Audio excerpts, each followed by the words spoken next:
I'm so much better than majority of you. And I'm the queen bee, so eat it up and crown it.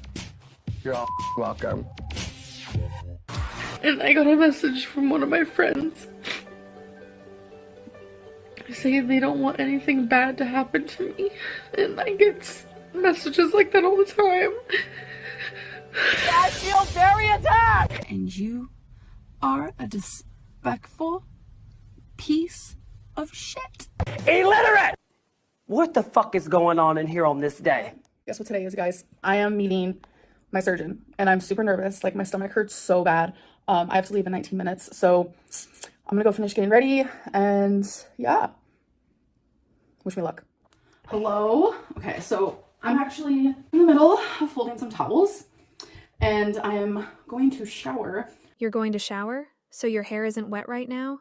Damn, girl, you could fry an egg on that head.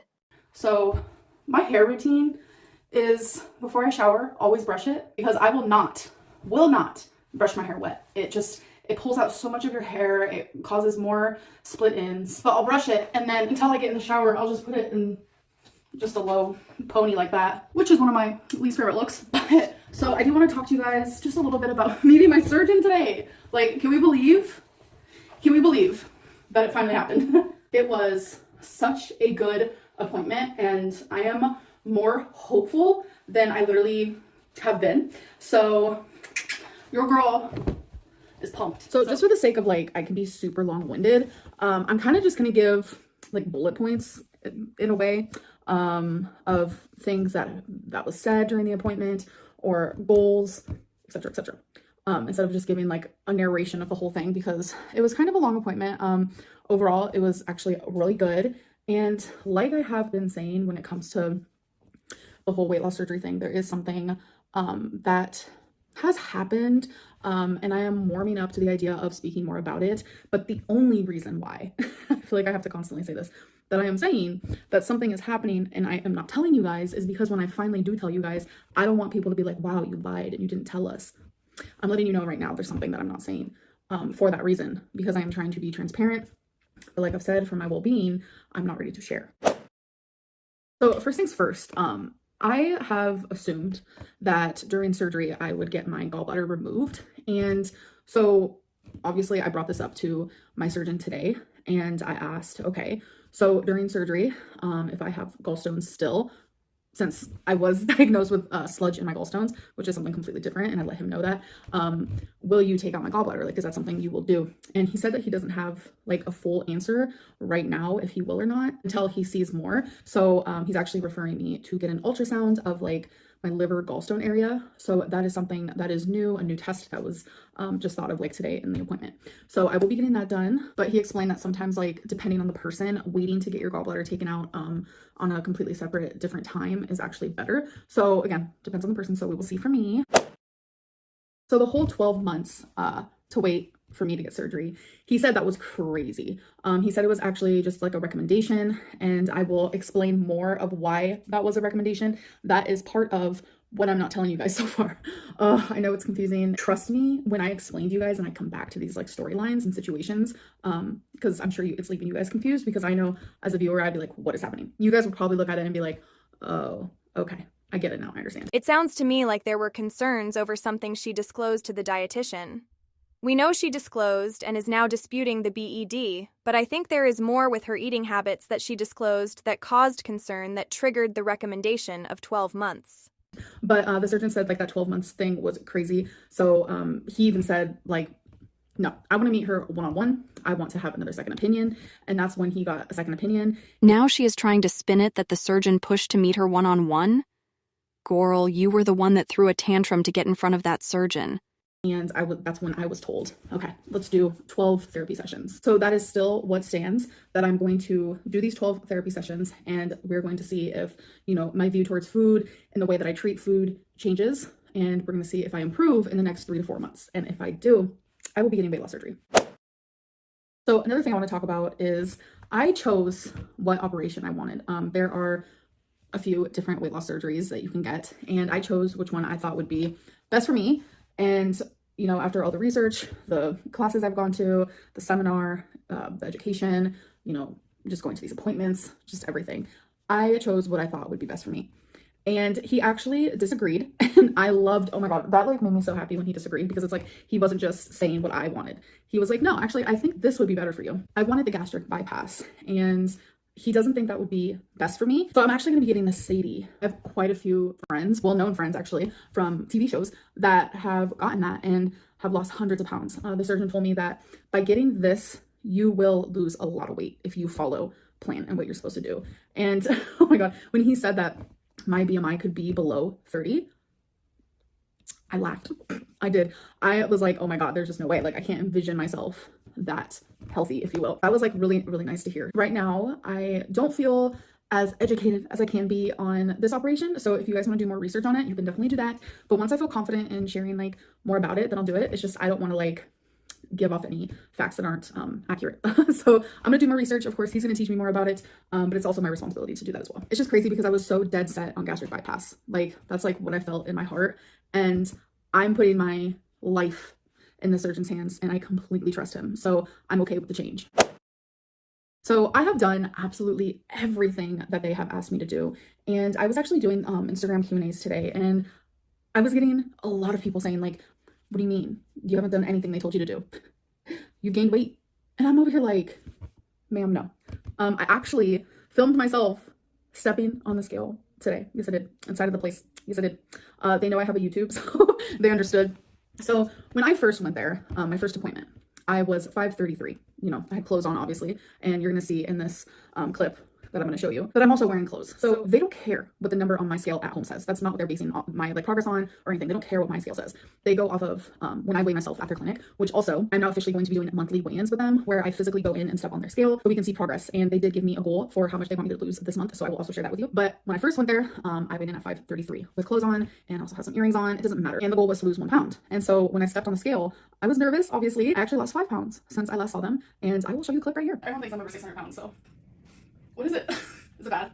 I'm gonna say 535. 528.5.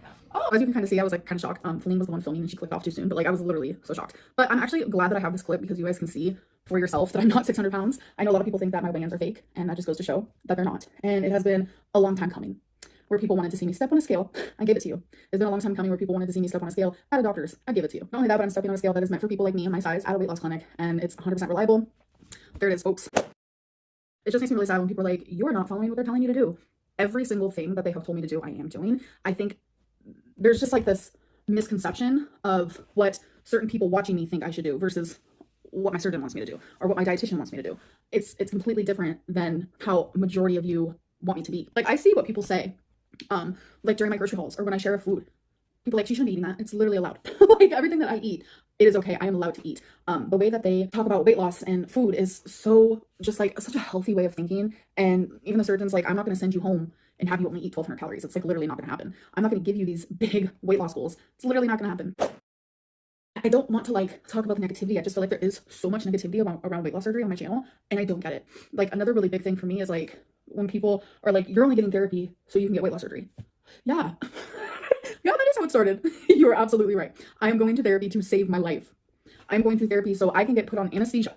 I can get put in a very vulnerable spot that could kill me or cause horrible complications to save my life. Yes, that is what I'm doing. And yes, that is why I started therapy. And yes, that is why I'm trying to figure out my issues with food so I can save my life. And the fact that that's like a bad thing to some people makes no sense. I'm going to therapy to save my life. Yeah, that is what I'm doing. Because it's time. It is very much time. I'm not going to therapy just so I can buy a puppy or buy a new piece of jewelry. Like, so many people are treating like weight loss surgery as like this materialistic thing that I'm striving to receive. While no, I am just so hopeful and trying to do every single thing that they tell me to do. And yeah, I am absolutely, without a doubt, changing my life for weight loss surgery, because weight loss surgery is going to be a very, very big tool for me. No, I am not going to wake up skinny. I'm not going to wake up because it's a magical thing, a magic pill, a magic tool. No, that is literally not what is happening. The hard work, or the harder work, is going to come after I wake up from surgery. I just feel like people are putting such a bad like vibe around weight loss surgery, and that's like scary for me. That's like super scary for me, because I want to be able to have a successful surgery and to go into it with such positive energy and like affirmations. And just stress can really, it really does things to people's bodies, like physically. And I do not want to be under this type of like just negative energy. I don't understand why people are treating me getting weight loss surgery as like this materialistic thing. I don't understand it. I don't think I ever will. Like, this has been one of the hardest choices I've ever had to make, is getting the surgery, because I am terrified. If I wasn't, then I don't know, something would be wrong with me, because this is very scary. Sorry, I'm rambling. I'm very passionate about this because I am going through the stages of getting weight loss surgery, and people are just really downplaying the things that I have done and the work that I am putting into it because you aren't physically seeing it. That's not what they want from me. They literally said today, my surgeon made this exact movement. Right now, the scale comes second. This comes first. This is what we want to work on for these 3 to 4 months. This. So I actually asked for a goal. I was very nervous, and I said, I'm very goal oriented. I feel like I need that to feel like I am being successful. So I requested a goal. How much do they want me to lose in these next 4 weeks? And I was expecting like 20 pounds. So the surgeon and the dietitian want me to lose 1 pound a week. So I have to lose 4 pounds in this month, which I am going to do. Like I said, they just want to see improvement, even if it's half a pound, even if it's 1 pound. But I like that they gave me that like weekly. So it's a 4 pound loss in a month. I know I got that. So I have to step on their scale and be 524. I know I got that, and I'm going to continue doing, what they want me to do. It's so funny. I said how I didn't want to be long-winded, and here I am being long-winded. It's just because I'm really passionate about this, and people are trying to take away my joy. Like, it'd be different if like y'all were talking shit about this purse, which you have. It'd be different if it was that. It's different when y'all talk shit about me having my AirPods in my ears all the time. Whatever. It is what it is. But when it's something as serious as saving my life so I can live for possibly 20 more extra years, like, how is that a bad thing? How is that, like, for anyone even to say she's only going to therapy to get weight loss surgery? How is that even a sentence that someone can come up with? Yeah, I definitely am, because I want to change my life. I want to survive. I want to live. So if that's what I got to do, then that's what I'm going to do. And that's the part where it's like, bro, you have to be responsible. You have to do what you have to do before getting surgery, or you're going to fail. I know my supporters are so exhausted from me having to constantly talk about like the negative things that revolve around my channel, but it's like, with this subject, it is too passionate for me not to talk about. And for those of you who are supportive and are super excited for this journey and to follow me on this journey, thank you. Thank you so much. And I feel you and I see you, I promise. We just have to get more people on board with the positivity, because it's going to really help me too. And I feel like I just really want this community to change. I really, really do. But I still need to be able to be passionate and use my voice for things that I am like super passionate about and have strong opinions about, especially when it comes to me saving my life. So I hope that you guys understand. Let me tell you right now, I hate food. More than anything. Ask me how I'm doing. I'm standing here in utter shock. Goodbye.